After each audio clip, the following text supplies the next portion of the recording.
Hello and welcome to Talking Business with Beverly. I am your host, Beverly Walthour. And thank you for joining us as we support you, the entrepreneur, in creating the time and financial freedom in your business.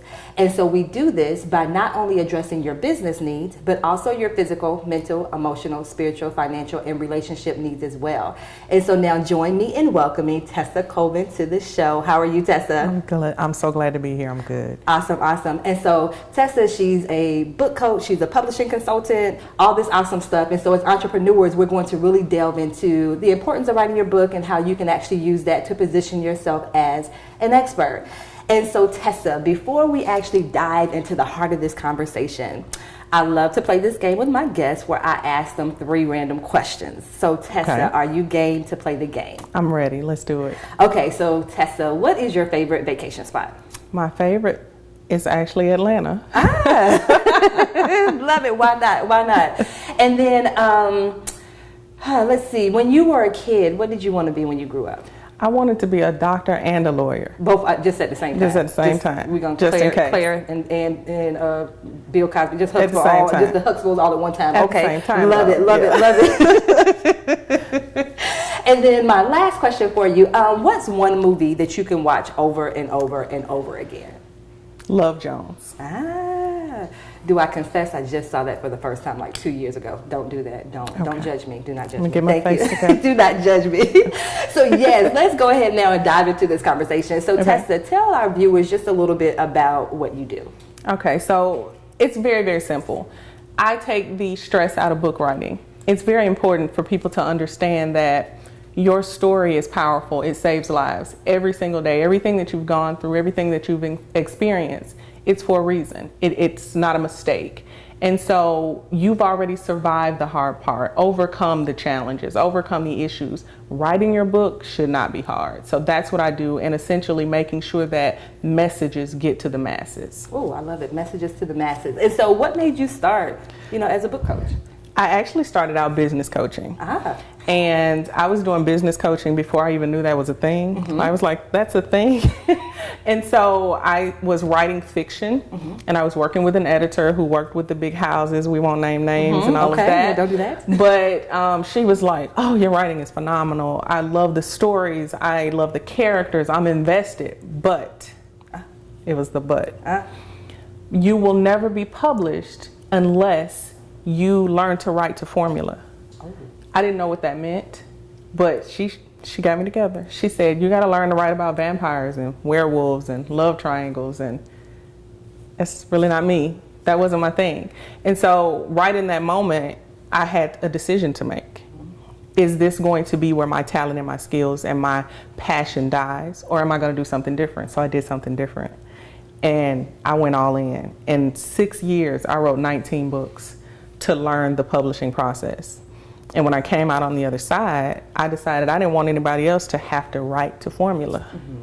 So a book coach was born. Wow. Okay, we need to pause for a second, because did I hear you say, did you say 19 in 6 years? 19 in 6 years. It takes some people 6 years to write one. How did you do that? How did you do 19 in 6 years? Tenacity, a little bit of stubbornness, and just really getting into it, trusting my voice, trusting my story, trusting exactly who I was designed to be. Even in telling and learning and writing fiction, I had a voice. It wasn't like everybody else's. That's why I wasn't writing about vampires and werewolves and love triangles and all of that. So trusting myself through that process, trusting my God-given skills and talent, that was the beginning. Wow. And so when clients come to you, what's kind of like that process you kind of walk them through to get their books written? The first part of the process is permission. You've got to give yourself permission to just get it out there. Whatever the story is, stop filtering and saying, what will mama think? What will the kids think? This person's going to be mad at me. I always say, invite them to write their own book. But get your story out there. Be you. Be authentically you, because your voice is your voice for a reason. And you don't sound like anybody else. Wow. And so what are some of the misconceptions? You kind of touched on it a little bit, but what are some of those other misconceptions that people have when it comes to writing their book? That it takes 2 years in order for it to be valuable. It's got to be perfect. Perfection is a total myth. There's no such thing as perfection, because perfect to me may not be perfect to you. Perfect to the next person, we might kind of give it a little bit of side eye. Perfection is subjective, so it's a myth. It's a fantasy, it's a fallacy, it's a trap. And so that's the main thing. People are like, I gotta clean it up, I gotta fix it. The other thing is this: you cannot write and edit at the same time. It's like having a car and putting it in drive and reverse at the same time. You stand still, you get nowhere. And so that's why your book doesn't leave your mind. You never get out of idea phase. Wow. And so with this whole misconception that it takes a long time to write a book, like how do we kind of overcome that? Because there are people out there that they started their book 5 years ago and it's still not done. So in their mind, It's like, well, Tessa, that's not true, because it does take a long time, because I'm still year 5 and I haven't gotten my book out. So how do we kind of overcome that? So here's how you fix it. I need everybody to lean in, because this is the good stuff. This is what's going to save you. We've been talking for a few minutes. We have spoken thousands of words. A book is a conversation. When you approach a book as a conversation, you take the pressure off. You're not in school. You're not writing a textbook. You're not writing a paper. You're just having a conversation. You are trying to tell someone the mistakes that you made, the missteps that you've made, the challenges you faced. And you do that in your writing the same way you would do with your best girlfriend, your child, your church member, whoever. You do the same thing in your book. It's just that simple. Oh my goodness. Okay, conversation. So that's what we have to remember. We're having a conversation. So when you mentioned earlier about I can't write and edit at the same time, elaborate a little bit more. What do you mean by I can't write and edit at the same time? It happens in corporate. It happens in school. When we sit down to write, we backspace 3 times and then we write a one word. So you're writing, it takes you 6-7 hours to write a paragraph. Things like that, because you are trying to be the editor and the writer. That doesn't work. That doesn't work. You can't be both. You can't wear both hats at the same time. Focus on bringing the talent. Focus on bringing the story. There are people out there who get paid to be editors. Ask me how I know. I got one on staff. So write the story. What we can't do is write the story. We don't know your experiences. And if you're not telling anybody, we can't even ghostwrite your story because we don't know it. Okay, and as I hang my head a little bit, because I'm guilty of that, because you see the little red squiggly line on the paper and I'm like, oh, wait a minute, but you're saying no, just let it flow out. Just flow. Let it flow. Just let it flow out. And then all that other stuff, don't worry about that right now. Don't worry about it right now. There's people that will take care of that. Look, it's the easy button for that. You got people for that. Okay, so once again, just get in the writing mode to start off with. Just once again, sit down, right? Right. And then we'll do the next steps later. Absolutely. Okay, and so we're going to talk about those next steps right after these messages.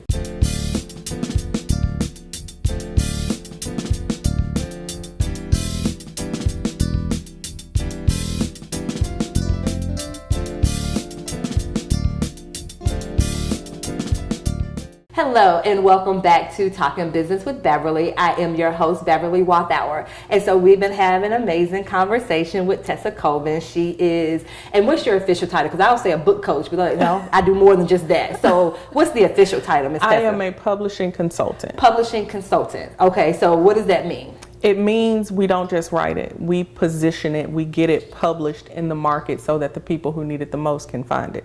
Awesome. Okay. And so right before the break, we were talking about some misconceptions. And so, like I said, I had to hang my head a little bit because I was guilty of some of the things that Tesa talked about. So, for that person, and it may not be that, I started my book 5 years ago and I haven't finished, but I'm looking at my life and I'm like, oh my gosh, I have a spouse and I have kids and I have Bible study and I have this and I have that. So, it may not be that I started it and just didn't finish it. It's just, I don't know how to get started. So how do I kind of overcome that kind of, time factor? Okay. And I'm glad you said the time factor. One of the things that I tell people and I teach people all the time is that words are powerful. So when you go into a project like writing a book and you say things like, I have to make time, and then it never happens, it's because you can't make time. Your brain automatically says, oh, so we're not doing this because we can't make time. If we could, there would be more than 24 hours in a day, right? So the simple thing is to set time or take time. And that might be 30 minutes in the morning. When I was in corporate and I was writing fiction and things like that, I would get up early while the house was still and I might write for 30 minutes. I already have a morning routine, so it was just 30 more minutes, right? We all have morning routines, right? And so it's simple things like that. Or when I got later on in corporate and I was moving and shaking, I would write at lunch. People knew not to ask me out for lunch because I got my laptop. This is what I'm doing. So it's about utilizing the time that's available. Mm-hmm. That makes sense. And I think also what I'm hearing in that too is the importance of knowing and understanding, because you said motivating the masses is impacting the masses. Look, Message to the masses. There we go. We're just going to make it up. You use all those taglines if you want to. But yeah, and I think once we kind of understand that and we walk in that realization that it is designed, our books are designed to actually impact others, that makes a lot of sense to kind of carve out that time. Exactly. Okay, so viewers, she has dispelled this whole myth about the whole time factor. It takes years. You said no to that, so I need to let that go. Let it go. Okay, and then also I can't hold on to the excuse of, well, I have this, and this to do during the day. She said get up earlier, use your lunch break, stay up 30 minutes later. Okay, so we've eliminated that excuse. Okay, now some of the other myths that I've heard, and which I think are good valid reasons, but I know you're getting ready to shoot me down, so we're just going to keep going. So, in my mind, when it comes to writing this book, I'm just like, well, Tesa, I can't sit down and write the book because, what about the title, and what about the cover, and what about, I got to make sure I have my outfit for the book signing. Like, it's too much. I understand. I see where you're going with that. However, it does no good to have a title and a cover and you haven't written a book. That's not going to benefit anybody. It's going to stress you out. Write the book first. A part of my process that I teach people all the time is you don't even know what your title is. When you pick your title first, you treat it like a book report. You spend the rest of your writing time trying to support the title. And you filter. You get stuck. You get stopped. And then it's 3 years later. It's 6 years later. It's 9 years later. And you have no book, but you have a beautiful title. That's not helpful. We're not doing tours for titles. So I just want to put that out there. Okay, so once again, eliminating another excuse. So now I'm finally listening to Tesa, and Tesa said, get all the words out. Okay, so Tesa, I now have all the words out in this document. What's next? The next thing is you want to make sure that it was conversational. You want to make sure that you had a conversation. At some point in there, you should have considered who you're talking to. Like, we all talk about talking to ourselves, but a good conversation has more than one person in it. I hope sometimes, maybe. And so, in considering your reader, look at your writing, look at the body of what you've created. What was the theme? Was it healing? Was it confidence? Was it empowerment? Was it about overcoming something? That's when you get into the title. That's when you get into the title, and it's important because you want people to know this is for you. This is my love letter for you. And you're not going super deep like I did, I confess, and have something like self-portrait for your title. And people are like, I don't even know what we're doing with this book. And it's okay. I made that mistake, so you don't have to. So, yeah. Yes. Okay, so write the book first. So I'm telling you, she's blowing my mind because I'm doing everything backwards. So write the book first, then as I'm looking at that, the title. And so you also mentioned that title can help kind of figure out who the book is for. So my book is not for everybody, is what I'm hearing you say. Exactly. Your book is not for everybody. That is a trap. It is, you have different types of doctors, you have different types of attorneys, they specialize. You should specialize too. Your message is for who it's for. My message is not for 6-year-olds. They're not trying to hear me about book writing right now. I know that. And I know that I am here for thought leaders. I am here for people who have a message, a story, a journey to share. And so with that, I want to dispel the myth that my book is for everyone. That's not a thing. That's not a thing. Libraries aren't set up that way. There's not a for everyone section at the library. At the bookstore, there's not a for everyone section, right? Music, books, all of that. They even have where it breaks down by age, all of that. So you're special, but you're not special like that. I just cannot hang my head any lower than So this has certainly been an amazing conversation, and so we're going to continue right after these messages.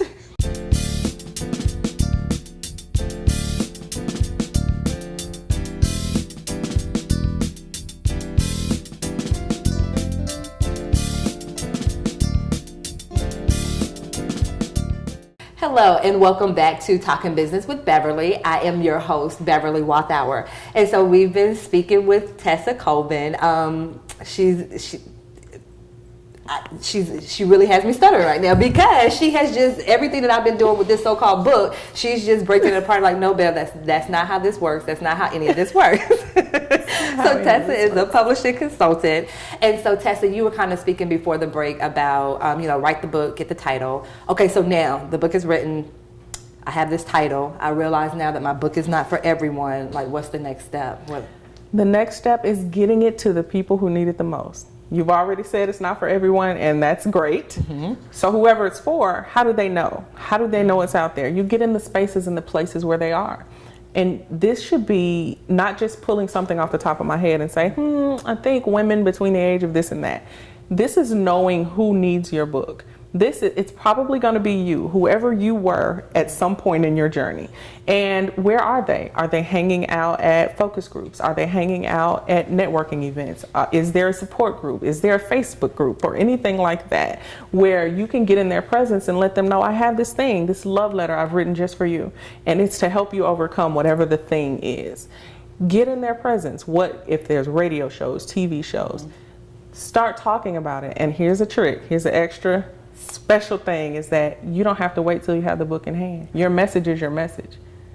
So start connecting. Become that person that they know. They know your face. And so when you get them emotionally invested in the fact that, hey, I'm doing this thing for you, I'm creating this project just for you, it's much easier to transition them from fans to customers. Interesting. Okay. So now, like I said, you walked me through this process. I've written the book. It has the title. It's now out. Mm-hmm. And so once again, as entrepreneurs, we kind of talked to us about the importance of kind of using our book to, leverage ourselves out as more than just, either a coach or, I'm a stylist or whatever it is. So how can we do that? That's my favorite thing. I call it my leverage process. Leverage is so important because, like I said before, there's so many different places that you can go and spread your message. So many stages. There are stages that are being built just for your message and they're waiting on you. And there's a stage that you may even be designed to set up and build so that people have a way to connect with your message. As business owners, as thought leaders, as speakers, having that other department is what I call it, a second department, that another way that people can access your message. Everybody can't make a conference, but you can always provide a book. And there's so many different, my favorite analogy is this, and I'll give it to you really quickly, is that suppose someone wants you to speak at a conference, but you have a scheduling conflict. You can leave them your business card, but it would be more impactful if you say, why don't I go ahead and provide 40 books for you to give away at this conference, and let's go ahead and book me for the next one. A business card won't do that. It's called leverage. I love it. And so I feel like I'm hearing you say like a book is a business in and of itself. It is. It's another branch. So it's like you become an international business by having a book. And there's just something about a book. A book can do things that a webinar can't, a master class can't, a business card can't. I have clients, they'll be on elevators and come across a celebrity, and guess what we give them? We give them a signed copy of our book. So don't give the business card. Have a book in my purse everywhere I go. Book in your purse everywhere you go. So the book is a new business card. It is. Okay, your book is your new business card. Do you hear, Tesa? And so, Tesa, what would be one piece of advice you would give someone that they're like, okay, I feel like I should be writing this book, but they haven't gotten started? Like, what would you say to them to kind of push and motivate them to go ahead and get started? We're waiting on you. Did you hear that? We're waiting on you. And the second thing, real quick, is that don't get distracted by the plot twist. Your story saves lives. It's just that simple. Oh my goodness. There we go. And so once again, just do it. Just get it on out there. Because people are waiting. People are waiting. Story. Oh my goodness. And so, wow, Tesa, like I said, first of all, I have some things to do once I leave here with my own book. But Tesa, what's your website and email address so that people can find out more information about you? Come find me, connect with me. My website is www.borrowmymba.com. Wow. email address? My email address is info@borrowmymba.com. Wow. And so once again, Tesa, I do want to thank you for joining us. We just know as entrepreneurs, once again, the power in having a book. And if we didn't know it before, now we know it now. Your book is the new business card. And so I also want to thank you, the viewers, for watching as well. And remember, as entrepreneurs, we want to make sure that we not just address our business needs, but also our physical, mental, emotional, spiritual, and financial needs as well. Thank you so much for joining us. Until next time, take care.